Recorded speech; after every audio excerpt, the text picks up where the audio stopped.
राकेश टिकैत देश का दुश्मन है, ये देश का। आपका स्वागत है राजनीति गुरु में। आपको जो हम दिखा रहे थे, अभी जो नारेबाजी लग रही थी, वो राकेश टिकैत के खिलाफ लग रही थी। आप राकेश टिकैत को तो जानते ही होंगे। राकेश टिकैत भारतीय किसान यूनियन के अध्यक्ष हैं, राष्ट्रीय अध्यक्ष हैं, और इससे पहले इनके पिता महेंद्र सिंह टिकैत थे। ये नारा लगाने वाले भारतीय जनता पार्टी के लोग हैं, जिन्हें इस बात की शर्म नहीं रही कि हम एक शोक सभा में हैं और कोई हमारी शोक सभा में आया है और उसके खिलाफ नारेबाजी लगा रहे हैं। अरे भारत के किसान हैं, भारत के जवान के पीछे नहीं आएगा तो कहां आएगा? हद कर दी सारी। जितनी भी बेशर्मी थी उससे भी कहीं परे यह बेशर्मी राजनीतिक लोगों ने पार कर दी। इस देश का अन्नदाता, इस देश का किसान, इस देश में आवाज उठाना इतना गुनाह हो गया कि उन लोगों ने, यदि वह बिपिन रावत की अंतिम विदाई में शामिल होते हैं, उनके दर्शन करते हैं, तो वहां पर मुर्दाबाद के नारे लगते हैं। राजनीति से कहीं बाज नहीं आएंगे ये लोग। इन लोगों ने राजनीति की सारी सीमाएं पार कर दी। अब सोचने की बात यह है, क्या इन शहीदों को भी हम राजनीति में धकेलेंगे? इन शहीदों के नाम पर हम राजनीति करेंगे? अरे अंतिम विदाई में जहां सब चुप रहते हैं, उसका दर्द पूछकर देखिए एक आम आदमी से, एक बेटे से दर्द पूछकर देखिए जिसका पिता शहीद होता है। उस मां से उस दर्द को पूछिए जिसका बेटा शहीद होता है। उस बाप से दर्द पूछिए जिसका बेटा शहीद होता है। उस बेटे से दर्द पूछिए जिसका बाप शहीद होता है। उसके लिए कितना बहुत सारा दर्द महसूस होता है, और उसके लिए राजनीतिज्ञ लोग इस तरह से अपनी राजनीति चमकाने के लिए मुर्दाबाद, जिंदाबाद के नारे लगाते हैं। यह एक सोचने वाली बात है। इससे ज्यादा और घिनौना काम कोई और हो नहीं सकता। यही आज हो रहा है देश में। देश में भारतीय जनता पार्टी के लोग रावत की अंतिम विदाई में जाते हैं, उनकी अंतिम यात्रा में जाते हैं और राकेश टिकैत मुर्दाबाद के नारे लगाते हैं। यह इतना घिनौना अपराध मैंने कभी देखा नहीं। आज तक की जितनी भी सरकारें रही, चाहे वो किसी भी पार्टी की रही हो, लेकिन इस तरह से कोई आंदोलन कुचला नहीं गया। अपने ही लोगों को भीड़ में इकट्ठा करके अपने ही लोगों से दंगा करा देते हैं और फिर राजनीति को एक नया आयाम दे देते हैं। कभी हिंदू मुस्लिम के नाम पर, कभी ओबीसी और दलित के नाम पर, कभी सवर्ण और दलित के नाम पर राजनीति करते हुए नजर आते हैं।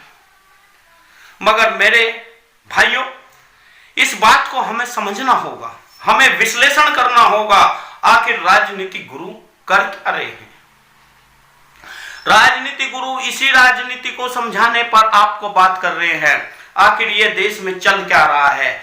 आज आपने देखा होगा राकेश टिकैत विपिन रावत की मौत पर जाते हैं, उन्हें श्रद्धांजलि देने के लिए जाते हैं, और भारतीय जनता पार्टी के कुछ लोग वहां पर नारेबाजी करने लगते हैं। राकेश टिकैत को देशद्रोही बताने लगते हैं। अरे अपने ही तो देश के किसान हैं, अपने ही देश का नेता है। कुछ लोग कहते हैं कल यह चुनाव लड़ेगा। अरे चुनाव लड़ने के लिए तो इस देश में हिंदू मुस्लिम कराया गया। चुनाव लड़ने के लिए ही तो इस देश में तिरंगे को आग लगा दी जाती है, और चुनाव करने के लिए ही तो इस देश में देशद्रोह की बात की जाती है। चुनाव के लिए तो सब कर रहे हैं। आप चुनाव नहीं लड़ेंगे, चुनाव लड़ना उनका हक नहीं है। अगर राकेश टिकैत चुनाव लड़ता है तो कौन सा बुरा काम करता है? उसे चुनाव लड़ने का कोई हक नहीं है। ये लोग इतनी घिनौनी राजनीति करते हैं कि पहले अपने कार्यकर्ताओं के द्वारा मीडिया के द्वारा उसका स्तर गिरा दिया जाता है और उसका रिएक्शन देखा जाता है। उसके बाद में उसके पीछे तमाम वे अनगढ़ आरोप लगाकर उसे जेल में ठूस दिया जाता है। यह हमारे लोकतंत्र की गरिमा है। वह उस लोकतंत्र की गरिमा है जिस देश का संविधान बाबा साहब भीमराव अंबेडकर ने लिखा। जिस देश के संविधान को लिखते वक्त यह तय किया गया था समता और समानता का अधिकार हर व्यक्ति को मिलना चाहिए, अपनी आवाज उठाने का अधिकार हर व्यक्ति को मिलनी चाहिए। प्रधानमंत्री नरेंद्र मोदी बोलते हैं, कहते हैं कि हमने सुरक्षा कारणों के लिए यह कानून वापस लिया क्योंकि पंजाब में खालिस्तान का खतरा बढ़ गया। पंजाब से खालिस्तान का खतरा बढ़ गया, आपने कोई सबूत क्यों नहीं दिया? कोई सबूत नहीं, कोई बात नहीं। खालिस्तान का खतरा आपको बढ़ गया, आपने कानून वापस ले लिया। कानून वापस लेने से खालिस्तान का खतरा कैसे कम हो सकता है? यह सब दिखावा है। अपने आप ही कानून बनाते हो, अपने आप ही वापस ले लेते हो और फिर देश की जनता को बरगला देते हो। अन्ना आंदोलन में जो कांग्रेस ने किया था उससे कम आप भी नहीं कर रहे, आप उससे भी ज्यादा, कहीं ज्यादा कर रहे हैं। आखिर राकेश टिकैत ने ऐसा कौन सा अपराध कर दिया कि जो वह अंतिम विदाई में गया और भारतीय जनता पार्टी के कार्यकर्ता राकेश टिकैत मुर्दाबाद मुर्दाबाद के नारे लगा रही थी? इससे ज्यादा घिनौना अपराध क्या हो सकता है? सत्ता राजनीति में क्या कोई इतना गिर सकता है? यह केवल एक राजनीति है। इस वीडियो को आप अन्यथा ना ले, क्योंकि राजनीति में इस तरह के स्टंट लाए जाते हैं। भांड मीडिया, बिकाऊ media, print media, electric media इस तरह के आपको दिखाती रहेगी। इसलिए दिखाती रहेगी क्योंकि चुनाव आने वाले हैं और उत्तर प्रदेश में यदि चुनाव इसी तरह चुनाव में होता रहा तो आप देख लेना, यहां सब कुछ सही नहीं रहेगा। हमें प्रेम से रहने दो। हम नहीं चाहते यहां दलितों से लड़ना, हम नहीं चाहते यहां पर मुस्लिमों से लड़ना। हम चाहते हैं इस देश में प्रेम कायम करना और प्रेम से राजनीति करना, इस देश में सद्भाव का उत्पन्न होना। आज हर किसी को डराया जा रहा है, हिंदू को मुसलमान से डराया जा रहा है। हिंदू को कहा जा रहा है कि मुसलमान निकाल निकाल कर पीटेंगे। ये कहां का न्याय है? ये कौन सी भाषा है? इस तरह से देश में नहीं चलेगा। यदि इस तरह की सरकार हमें चाहिए भी नहीं जो देश में इस तरह विरोधाभास पैदा करके राजनीति पर आना चाहती हो। हमें तो वो सरकार चाहिए जो सद्भाव से रहती हो, सबको करने खाने का अधिकार हो। आज देश में बेरोजगारी कहां है? हर हाथ को रोजगार कहां है? क्या भारत के जितने भी बेरोजगार है उन्हें रोजगार मिला? क्या यह इंडिया डिजिटल हो गई? क्या जो गांव थे वे स्मार्ट हो गए? क्या बुलेट ट्रेन चलने लगी? अब बात आती है, अब लोग आपको कहेंगे 40 साल से 70 साल से यह देश ठप पड़ा है, बंद पड़ा है, उसको चलाने के लिए योगी जी, मोदी जी प्रयत्न कर रहे हैं, प्रयत्न कर रहे हैं। कितना प्रयत्न हुआ, कितना बदलाव हुआ? 1% भी बदलाव नहीं हुआ। जबकि आज देश में युवा मेहनती है, आज शिक्षा ज्यादा है, आज रोजगार ज्यादा है।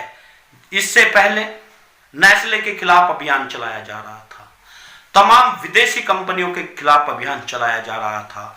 किसी में सुअर की चर्बी बताई जा रही थी, किसी में बताया जा रहा था गाय का मांस। आज में तमाम कंपनियां चल रही है। कहां गई वे सब सोशल मीडिया की बातें?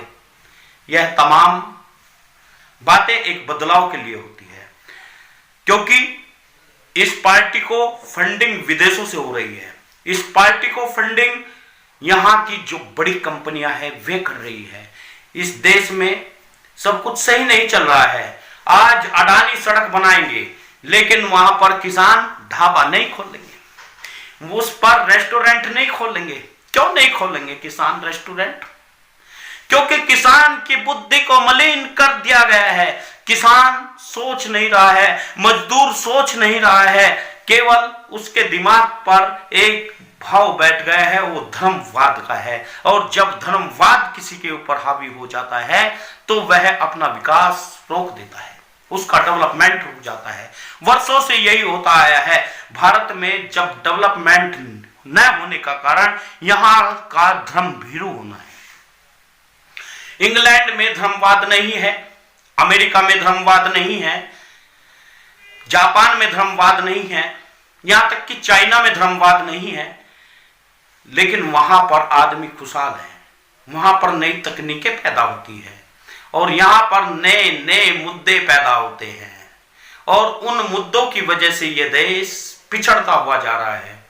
सभी मित्रों से निवेदन है, आप वीडियो को ज्यादा से ज्यादा शेयर करें, न्यूज चैनल को सब्सक्राइब करें और आवाम को इसके लिए आप कोशिश करें पूरे आवाम में यह बात जाए ताकि समाज और देश जागरूक हो जाए। जय हिंद,